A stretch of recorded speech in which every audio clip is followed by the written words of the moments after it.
This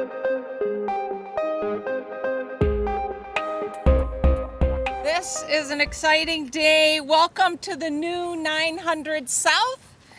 We are here today to celebrate the completion of the first phase of this incredible project on this corridor, which runs through the heart of our community. Over the last few years, Salt Lake City has invested tremendous resources into making 900 South a street that works for everyone.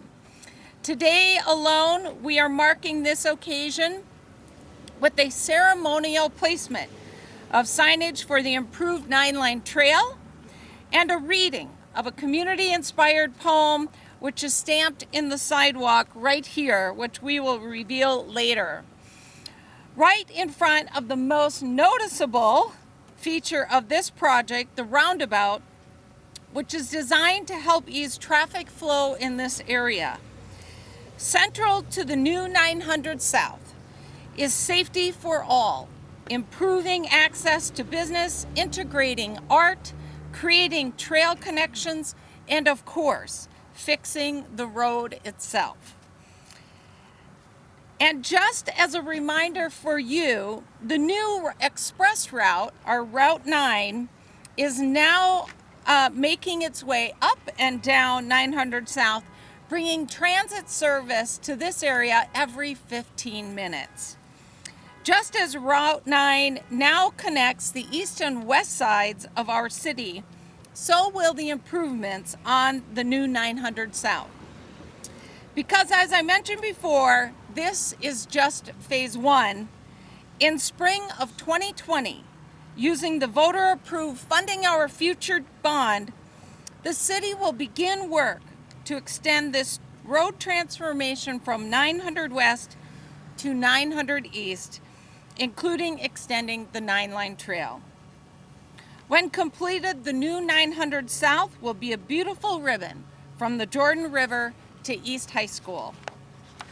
As mayor, projects like these make me so proud, not only because they improve the lives of people in neighborhoods, but because they demonstrate what we can do when we all work together.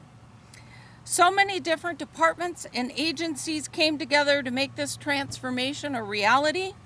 So I want to say thank you to our engineering staff for making this vision a reality, our transportation staff for ensuring that regardless of how someone wants to use this road, they have an option.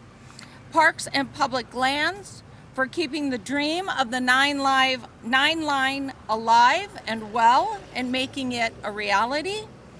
Public Utilities for making sure the often invisible infrastructure we need to keep the city running is improved when we can. The Fire Department for making sure the road remains safe, even with innovative changes. And our community empowerment and engagement teams who kept residents and businesses informed about the project and worked to solve problems when they arose. I also want to thank the neighbors and the businesses in this area for your patience and understanding as we completed this transformational project. Today we will hear two poems written in collaboration with Salt Lake Community College Writing Center and neighbors in the area. These poems have been permanently stamped in the sidewalk here and remind us of the importance of community. But before that, I am happy to introduce Tom Millar. Did I say that right? From Salt Lake City's Transportation Division. Tom came today even though he is currently out of the office on 6 weeks of paid paternity leave that the city now offers to our new parents. It seems appropriate that this is what he'd interrupt his break for, because as many of you in this area know, this project and roundabout could easily be described as Tom's other baby.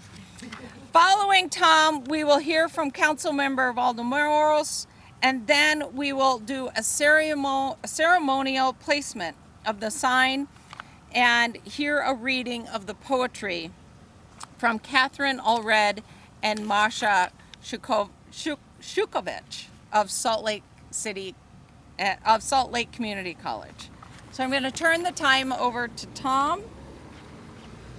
Thank you. Oh, yeah. Well, if this is my paternity leave, I'll just come in late on the day I'm supposed to come back to work. Like the mayor said, this is just one step in a broader vision, not only for 900 South, but for the 9-line trail, which will eventually be an 8-mile, completely grade-separated trail that extends from about I-215 all the way up to Emigration Canyon near the zoo. But it didn't start when this project started. In the 1992 city open space master plan, there was recommended a Trans-Valley corridor, which was whose name was changed to the 9-line trail. In 2015, the city began a 9-line trail extension study to figure out the alignment and design of that trail throughout these neighborhoods in Salt Lake City. Beginning in February of 2018, we had our first open house for this specific project, which runs almost a mile from the 9th and 9th intersection all the way up to 1300 East by East High School. And that was an interesting open house. We had the ideas for the project, the 9-line trail, we had bus stops, we had improved crosswalks, we had a roadway narrowing, and all of those elements seemed to be pretty well supported by the attendees there, as well as the people that we had heard in the years previous. But there was one nut that we couldn't crack, and that was this particular intersection where we stand today. The community recommended that we not go forward with the plan that we had in the 9-line trail extension study, and that we look at other options. So, in a departure from how planners typically do things, instead of going back to our offices and saying, well, what plan should we follow, what design should we choose, we instead made a list of all of the intersection designs that were recommended to us at that open house, and then asked the community for some more as well. We had the community vote on which ones they wanted us to test, and then in May of 2018, we began 2 one-week tests of different intersection designs. The first week was a roundabout. It didn't look quite like this. It was just made out of cones. And then the week following, we actually closed Gilmer Drive here behind us and turned this intersection into a 4-way stop. Now, this was essential to ensuring that whatever design we did choose was a successful design, because instead of just going back to our office and using our computer models to figure out whether things would work, we wanted to make sure that they worked in the real world, with the driveways that are here and the parking that's here and the different behaviors that people do. So for a week, people got to experience a roundabout here at this intersection, and then for another week, a closure. We did a lot of quantitative data collection and a lot of qualitative data collection. We walked the corridor, we talked with neighbors, we collected speed and traffic count data, we collected data on how long it took to drive from one end of the corridor to the other, to ensure that we weren't just focusing on this intersection. And even though we were slowing down traffic and the average speed of traffic on this street, we actually improved the travel times for motor vehicles as well as for transit. During those door-to-door visits, during and after the tests, I heard some really interesting things. The people who were very, very adamant that a roundabout wouldn't work, or some of the people, seemed to have a change of heart because they saw it work in the real world. And then some of the people who were very for the closing down Gilmer were a little bit less convinced that it was a good idea. And then on the flip side, there were people who didn't want the closure of Gilmer, who after it was closed,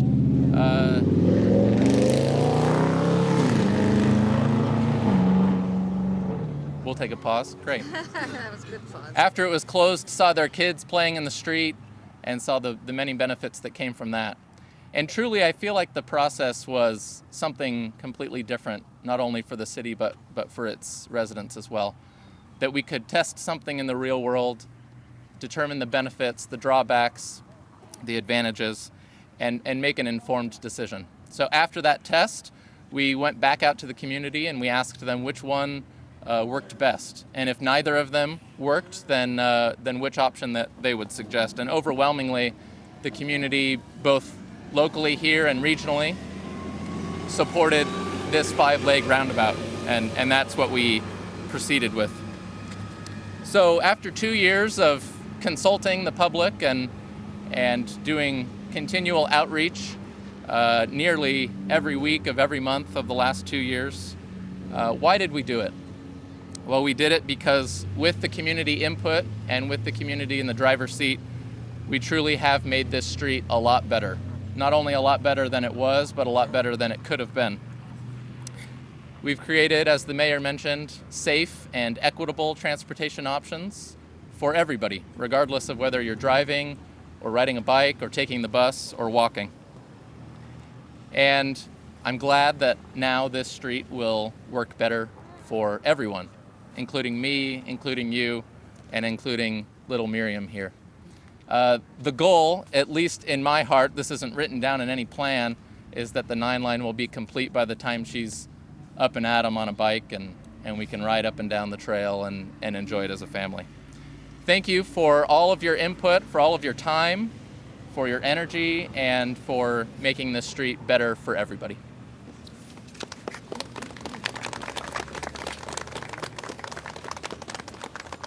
Thank you, Mayor. Thank you, Tom. What a great day. The 9 line is alive. So excited about the positive changes being made to these neighborhoods, from the roadway to the bikeway. When I worked in city planning, it was satisfying to see projects that went from the drawing board to pavement, like the 9 line. It's even more thrilling on the council and RDA to be part of the process as we continue to accelerate rebuilding and repairing our streets in the years ahead. I love the proactive approach of the community this past summer as you organized to have your voice heard, to be part of it all here. There's usually bumps along the road in any large project, but public input, public participation can make a difference in the outcome. And because of the voters' support of the Funding Our Future Streets Reconstruction Bond, we're relaying the groundwork for a growing city. Efficiency is something the council has stressed in the last year and it will continue to stress in the coming years. The work being done on this 900 South Corridor is an example of how we can take a systemic approach at trying to improve a stretch of road for all users, enhance the neighboring amenities like bus stops, and consequently make the neighborhoods that run alongside more livable. An example or two, this reconstruction project can take the 9 line trail connecting east-west neighborhoods closer to completion, and the new 900 South bus routes, expanded service hours, and more frequent buses will bring more people to and from the 9th and 9th East Business District. Yes, there's more to come for this corridor, which I am so excited as connects east and west, and we've been working in this project for a long time as a city planner before. So I hope it's poetry in motion. Thank you. So I am not actually one of the poets. I'm a facilitator from the Community Writing Center.